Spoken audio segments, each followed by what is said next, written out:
Hi friends, welcome to Devi's kitchen. இன்றைக்கி காலம்பரை Sunday morning breakfast என்னென்னு பார்த்துடலாங்க. நான் வந்து வெண்பொங்கல் தான் செய்ய போகிறேன். அதுக்கு வந்து பார்த்திங்கன்னா பச்சரிசி, அதுக்கப்புறம் வந்து பாசிப்பருப்பு வந்து ஒரு அரை மணி நேரமாக ஒரு 200 கிராம் எடுத்து நான் ஊற வச்சுருக்கேன். ஒரு 3 ஸ்பூன் வந்து நான் நெய் சேர்த்துக்கிறேன்.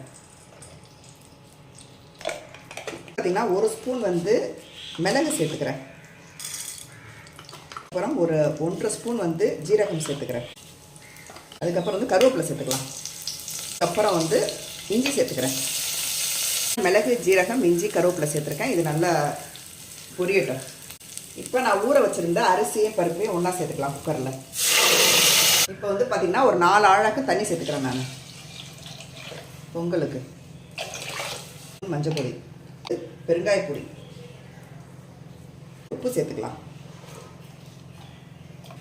இதை நல்லா மிக்ஸ் பண்ணிக்கலாங்க. உப்பு வந்து செக் பண்ணிக்கலாம், பத்தலைன்னா சேர்த்துக்கலாம்.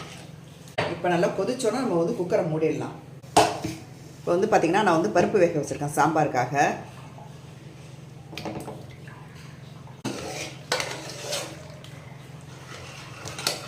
ஒன்றரை மணி நேரம் வந்து உளுந்து ஊற வச்சுருக்காங்க வடைக்கு. இதை நல்லா கழுவிட்டு அதுக்கப்புறம் மிக்ஸி ஜாரில் போட்டு நான் அரைச்சி எடுத்துகிட்டு வந்துடுறேன்.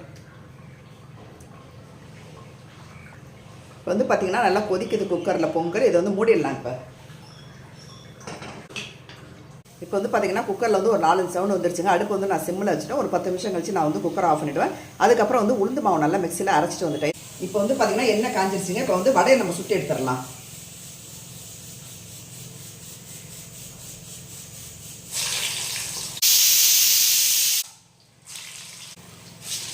போட்டாச்சு. இதை நம்ம திருப்பி போட்டுடலாம்.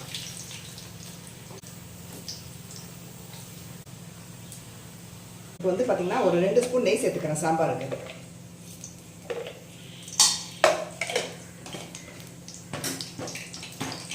இப்போ நம்ம வடையை எடுத்துடலாம். இப்போ வந்து பார்த்திங்கன்னா இப்போ வடை சுட்டுருக்காங்க. இன்னும் கொஞ்சம் இருக்க சுட வேண்டியது. நான் வந்து கடுகு போட்டுக்கிறேன். அதுக்கப்புறம் ஜீரகம், கொஞ்சோண்டு வெந்தயம். அதுக்கப்புறம் வந்து பார்த்திங்கன்னா இதில் வந்து நல்லா பொரிச்சதுக்கப்புறம் தக்காளி, வெங்காயம், பச்சை மிளகாய், கருவேப்பிலை போட்டு தாளிச்சிடலாம். இப்போ வந்து பார்த்திங்கன்னா நான் வந்து வேக வச்ச பருப்பை இது கூட ஊற்றிக்கிறேன். அப்புறம் இதுக்கு தேவையான அளவு நம்ம உப்பு சேர்த்துக்கலாம். பார்த்திங்கன்னா சாம்பார் பொடி மட்டும்தாங்க சேர்க்குறேன், வேறு எதுவும் சேர்க்கல. ஒரு 2 ஸ்பூன் சாம்பார் பொடி சேர்த்துக்கலாம். ஆல்ரெடி இது வந்து பெருங்காய பொடி தான் சேர்த்துட்டேன் பருப்பு வேக வைக்கும் போதே, பூண்டு பெருங்காய பொடியெல்லாம், அதனால் இப்போ சேர்க்க தேவையில்லை. இப்போ நம்ம கட் பண்ணி வச்சுருந்த சவுச்சவை இது கூட சேர்த்துக்கலாம்.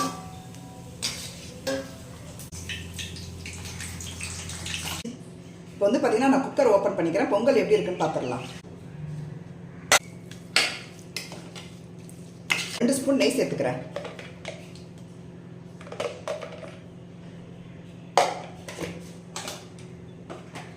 நெய் சேர்த்துட்டு நல்லா மிக்ஸ் பண்ணிக்கலாம். கொஞ்சோண்டு கொத்தமல்லி தழை ஆட் பண்ணிக்கிறேன். இப்போ வந்து ஃபஸ்ட்டு வந்து பார்த்திங்கன்னா நம்ம பொங்கல் வச்சுக்கலாம். நல்லா சுட சுட வெண்பொங்கல். வடை. ஃபஸ்ட்டு வந்து பார்த்திங்கன்னா தேங்காய் சட்னி,